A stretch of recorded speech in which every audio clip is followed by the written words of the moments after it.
would you be a fan of meta? Yeah, kind of. No. Please fucking kill me. Hey guys, welcome back to another Hearts of Iron 4 video with Paintbrush Daddy. I'm gonna be honest with you, I didn't even know what reactionary meant. Like, I kind of played it off like, ha, I totally know what this means, ha, ha. So let's see how horrible a world we created this time. So like I said in the intro, I don't know exactly what type of ideology we're playing with today. I do kind of have a feeling though, just by looking at some of these leaders. So here we go. Reactionaries or counter-progressives are the more radical form of constitutionalists, believing not only in maintaining the foundation of the country, but also removing and reversing recent developments that the founding fathers may not have anticipated. All right, this is gonna be a fun one. So if I'm reading that correctly, Howard Phillips here is like the exact opposite of Jill Stein. I've never heard of this guy, and I'm honestly kind of afraid to look him up. We also have Le Pen in France, and let's see if she holds on to this position. I feel like whenever we play this mod, she always vanishes in the middle of the video. We'll explore some of these leaders together, but for now, let's just go ahead and jump into it. I also wanted to include Catalonia again, because I don't think we got a good enough vibe from the last video of exactly how they would do. I was going around looking at different leaders on this map, and I swear to God, I thought I saw Samuel L. Jackson here. There's definitely a theory in the comment section below these videos that whoever's choosing these leader portraits are just trying to pick the most unflattering pictures. So yeah, seeing some shit like this makes me a believer. I also don't know who this guy is, but I figured our British viewers would enjoy this. I'm expecting a great game from you today, Putin. You are the face of this ideology. I would at least like to see a war with China, or something along those lines. No, oh, he's gone. He didn't even last a couple days. Samuel L. Jackson annexed in like a week. Brazilians are now beating up very small countries to the north of them, while this Brazilian leader shows no remorse. It's kind of fucking scary, dude. All right, there we go, Putin, taking out Estonia, like you always do. I'm kind of rooting for Russia today, just to see what happens. Finland versus Norway, which is gonna be kind of an interesting conflict since they're forced to fight up north. I'm sure there'll be a lot of frozen testicles by the end of this. Greece versus Turkey, and it was actually Turkey that declared the offensive war. All right, Egypt, do you mind telling me who the hell you guys elected here? Well, I mean, I guess you didn't elect them. That would make a lot of sense. What the fuck is going on, though?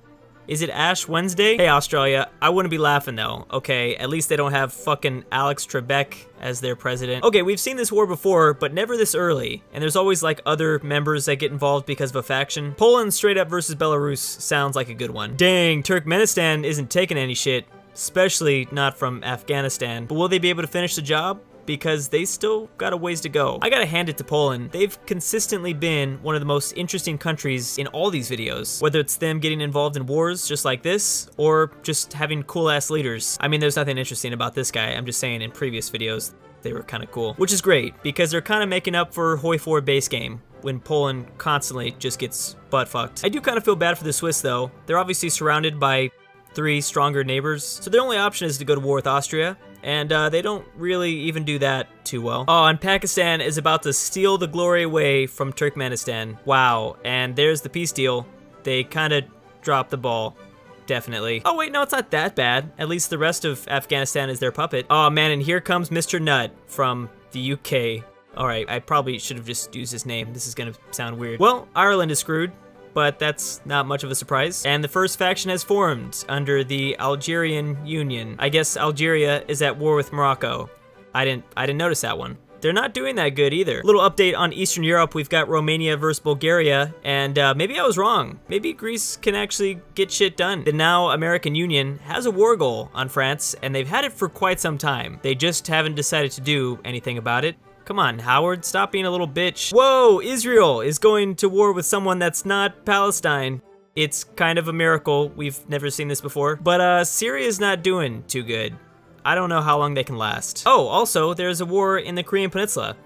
I just don't talk about this as much anymore, because it doesn't really matter when there's no guarantees in the game. And also, I just hate how unrealistic this mod can be sometimes. Like, occasionally South Korea wins, and I don't see how they could do that when they're not best Korea. Here's another new one. We now have nothing but war in Northern Europe. And it looks like Putin's thinking about making it even better. See, this is what I'm saying. South Korea defeated best Korea. Wish this mod was more realistic. We now have our second and third factions, which is a great sign because this Algerian faction was failing, as well as Italy is going to demolish Switzerland because Austria just didn't get the job done. So yeah, in terms of factions, we have the Asian Association as well as the African Coalition. formed by Nambia? So this is news to me. Apparently there was a pretty big war going on. Treaty of Bern. Oh, that's Switzerland. And it's because they and Romania joined failing Algerian faction. Well, I guess the Swiss are still alive, and their leader, I'm sure, can still enjoy Rick and Morty. I mean, this guy just looks really intelligent. I'm sure he can understand the jokes. Okay, so things are leading to something big. Greece joined the European Entente, while their war with Turkey still rages on. Oh, and that explains their success. I was thinking, like, how are they possibly funding their divisions? But it's because Russia's here. Okay, this is getting awkward. Egypt is now invading Israel.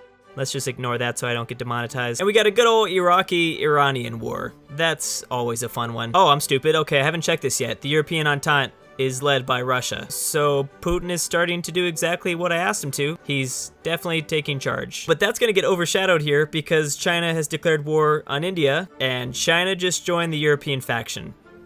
This is gonna be a good one because India also has Burma and Japan's help during this conflict. Not that that's gonna be enough, but it's a start, and we'll see which other countries they get on their team. I wanna know why Bernie Sanders and Joe Biden have been some of the biggest warmongering presidents. Like, from all these videos, America really hasn't done much. And geez, Howard, you're just kinda doing the same thing. Hey, Columbia, I'm not sure if you like this stuff or not, but would you be a fan of Meta? Yeah, kind of. No, please fucking kill me. All right, well, Iraq is dead. As well as it looks like Turkey's fighting a two-front war now with Russia's help. Well, not with Russia's help, but oh, I guess it's because they joined the Asian coalition. Not a good strategy there, guys. Mexico also joined that faction, so that means, I mean, a little bit of extra help for India. Not much, but a little. Whoa, UK declaring war on Spain. They're clearly supporting Catalonia's independence. Wait, no, now that I think about it, they don't give a fuck about that. So this is how World War III starts, because everyone is joining one faction or the other. Wow, and would you look at that? I guess Catalonia is willing to work with Spain after all. Most of Western Europe are joining forces. Yeah, at this point, short of America joining the Indians, I'm pretty sure Russia's got this handled. And while all this happens, Chile and Argentina have been at war for like 3 years now. They both can't capitulate the other. Oh boy. All right, we now have a real war on our hands. The US is gonna help India after all. So we got Mexico, the US, the UK, Finland, which, you know, kind of doesn't really matter anymore because you're gonna die. India, Burma, and Japan versus, I mean, basically Europe, Russia, and China. Oh, actually, I forgot about Turkey, which I'm surprised they've even lasted this long. It's kind of incredible. Although they're being shanked as we speak. Oh, it looks like Ash Wednesday Man took out Israel.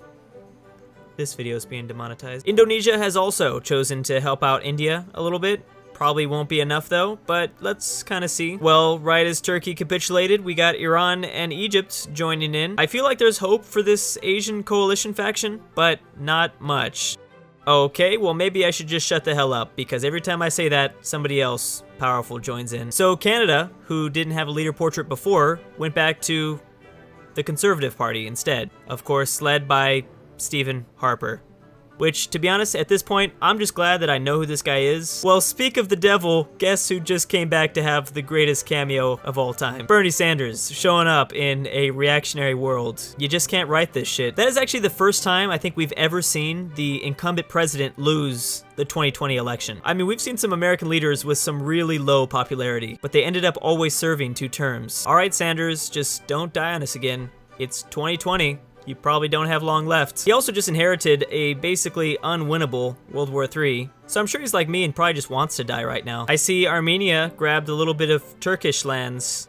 Could this be payback? Well, obviously the game is running very slowly. Let's look at some numbers and try to figure out who's gonna win this war. In terms of casualties, China and also Burma have both taken some pretty big hits. Greece and Spain also over 100,000, which is pretty insane. That US death toll is rising though, especially as they try to put the team on their back. Russia isn't even trying at this point, only 32,000 casualties? Holy shit, Putin, you really are just a mastermind trying to take all the glory. Well, I guess now you get to invade Ukraine. We all know how much you love doing that. I'm a little disappointed Poland didn't do more. They had such a great start. and then they just did nothing. As well as their neighbor Germany has just been neutral this entire time. Alex Trebek managed to keep Australia out of any sort of global conflict, as well as Paul the Nutman is doing a good job, I guess. I mean, he's invading France, supposedly. His shores are also seeing a little bit of conflict, though. Who would have guessed that we would start this video with Putin and Marie Le Pen while ending it with Stephen Harper and Bernie Sanders. Anyways, and as always, if you want to see that MILF Top 10 video, you know what to do. We are rapidly approaching 165,000 subs, so it should be here soon. Thanks for watching, and I'll see you next time. And of course, big thanks to Johan, Elfie, Destiny Fucker 9000, Stefan M, The Chunky Arab, Stormblade, Michael Ghazi, Frank F, Jane Copeland, Blackstar 185, Wyone, Kirby, and Furry Cruz for being my crack daddies. If you want to support me, you can find a link to my Patreon in the description down below. Thank you so much.